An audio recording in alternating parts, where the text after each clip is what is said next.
उन्होंने भगवान की बहुत ही सुंदर कथा का बड़े भाव से श्रवण किया। मेरे नाथ ने इस भूमंडल के भार को पूर्ण करने के लिए कंस के अत्याचारों से इस पृथ्वी को मुक्त करने के लिए प्रभु ने अष्टम रूप में माता देवकी के गर्भ से अवतार लिया। अब ही मेरे भाई बहनों, ये जो प्रयोजन सिद्ध हुआ है, ये कार्य जो सिद्ध हुआ है, इसके पीछे बहुत बड़ी प्रभु की लीला छिपी हुई है। जब भी कोई परिवर्तन होना सुनिश्चित होता है, जब भी धर्म कर्म नीति विमुख हो जाती है, संत ब्राह्मण गौ देवताओं का अपमान होने लगता है, अनीति अधर्म जब बढ़ने लगता है, तो इस पृथ्वी पे चारों तरफ हाहाकार मचने लगता है।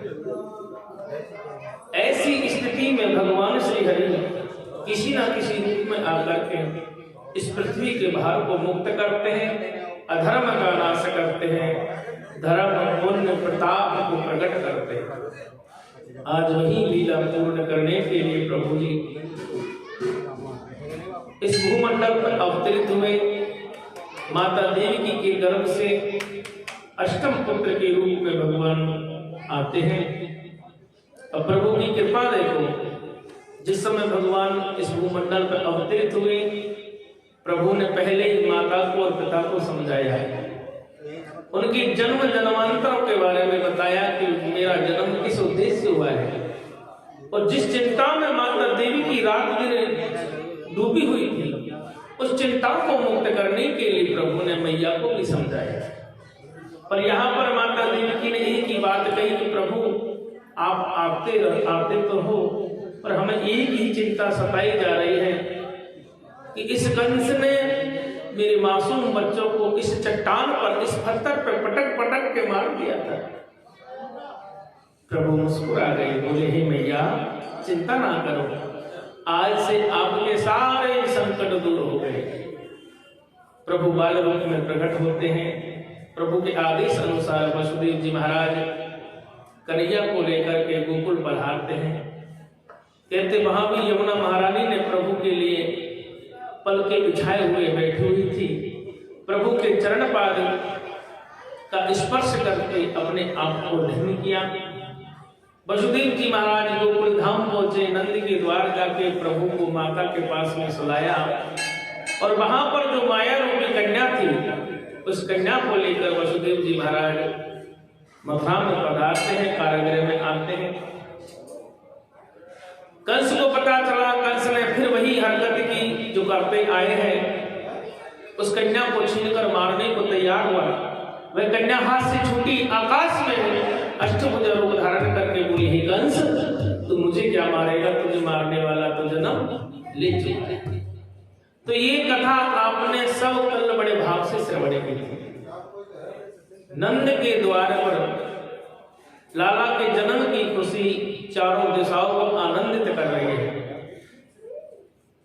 जब प्रातः काल नंदराय जी को ये खबर लगी हमारे घर में लाला का जन्म हो गया, तो महाराज सुखदेव बाबा ने नंदराय जी के भवन का बहुत सुंदर वर्णन किया। सुखदेव भगवान कहते कि हे राजा परीक्षित, लाला की खुशी में नंदराय जी ने एक कोस में होकर के मंडप बनवाई दिए गए, सब धामों के पर्वत सजाए गए, सभी मित्रों को रिश्तेदारों को निमंत्रण दिया गया, सूचना भेजी गई कि भाई हमारे घर पे लाला का जन्म हो चुका है। तो यहाँ पर आज नंद के द्वार पर गोकुल धाम में वृषभानु जी महारानी कीर्ति के साथ पधार रहे हैं और नंद उपनंद सभी एक एक करके अपने कुटुंब अपने परिवार के साथ नंद के द्वार आए। चारों तरफ, भैया आवाज को क्या हो गया, खिंचाव क्यों हो रहा है?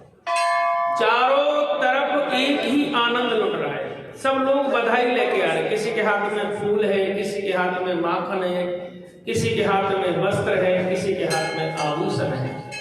लाला की खुशी में सब नंदराय जी को भेंट कर रहे हैं और कहने लगे बाबा बधाई हो, नंदराय जी बधाई हो, महाराज बधाई हो। तो नंदराय जी भी पीछे नहीं हटे, जो जैसा उपहार ला रहा है उसको 4 गुना उपहार दे रहे हैं। ब्राह्मण देवताओं को, संतों को गोदान कर रहे हैं, अन्नदान कर रहे हैं, स्वर्ण दान कर रहे हैं, वस्त्र दान कर रहे हैं, दोनों हाथों से लौटा रहे हैं। चारों तरफ आनंद ही आनंद बिखर रहा है। नंद भवन में नंदराय जी, यशोदा रानी और माता रोहिणी आसन लगा के बैठे हैं। सभी नंद उपनंद अपने कुटुंब परिवार के साथ नंद के आंगन में इकट्ठे हो गए। बड़े धूमधाम से प्रभु का जन्म उत्सव मना रहे हैं। इतने में क्या होता है कि बाल गोपालों की टोली सज धज के नंदराय जी के द्वार आ रहे हैं। आपस में बड़ी भारी प्रशंसा कर रहे हैं। मैं लाला का ये नाम रखूंगा, कोई क्या नाम रखता है, मैं ये लाला से ये बोलूंगा, कोई क्या बोलता है, अरे वो कैसे होगा, बाकी आंखें कैसी होगी, कैसे लगता होगा। जब तक द्वार वालों ने प्रभु के दर्शन ना किए ना, तब तक तो मन में बड़ी भारी प्रशंसा, बड़े भारी विचार उत्पन्न हो रहे हैं। इतने में क्या होता है, एक बूढ़ी मैया खुशी के मारे जल्दी जल्दी घर से चलती है, हाथ में लाठी है। अब जब वह लाठी लेके घर से निकली है तो सच धज के आ रही है। और सच धज के कैसे आई कि जल्दीबाजी में मैया को दिखा नहीं, तो जो आखन की चीज होटल पे लगाई गई, होटल की चीज आखन में लगाई गई। अद्भुत नजारा लगने लगा। बूढ़ी मैया झुकी कमर हल्की हुई आ रही है। ग्वाल वाल नंद के द्वार पर खड़े हुए हैं। इतने में बूढ़ी मैया ने कही, अरे लाला आज कहा है गयो, पूरा गोकुल ही जय जयकार से गूंज रहे हो। तभी ग्वाल वाले कहने लगे, अरे मैया तो पता ना है, आज हमारे नंद बाबा के घर पे लाला हुआ है।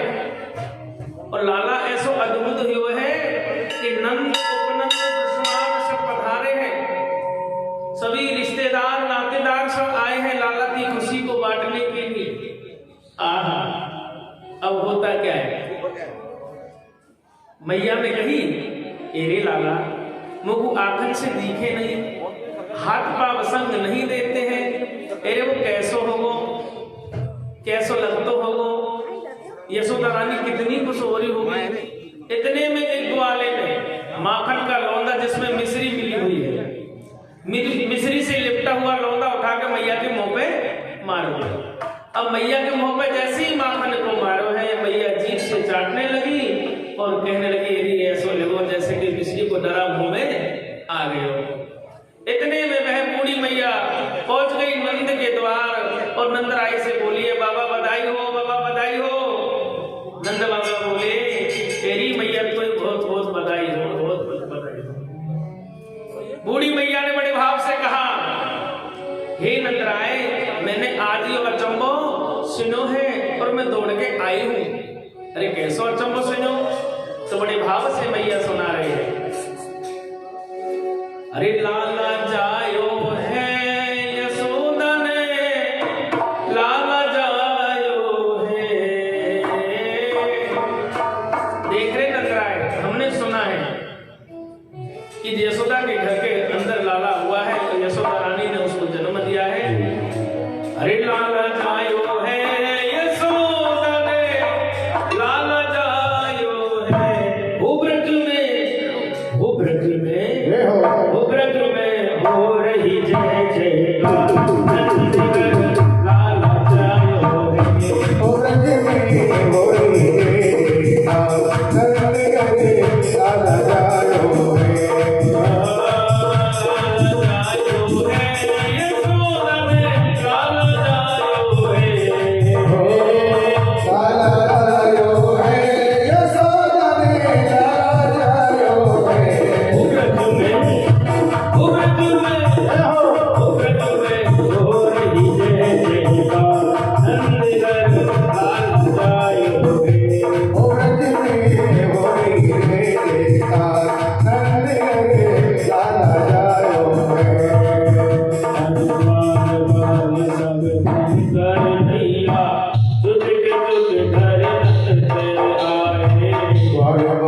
सब हिल मिल गाए, जुट जुट नंदगढ़ मेरी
नंद बाबा बधाई हो। बधाई हो, अरे ब्रजवासियों बहुत बहुत बधाई हो। बधाई हो। आज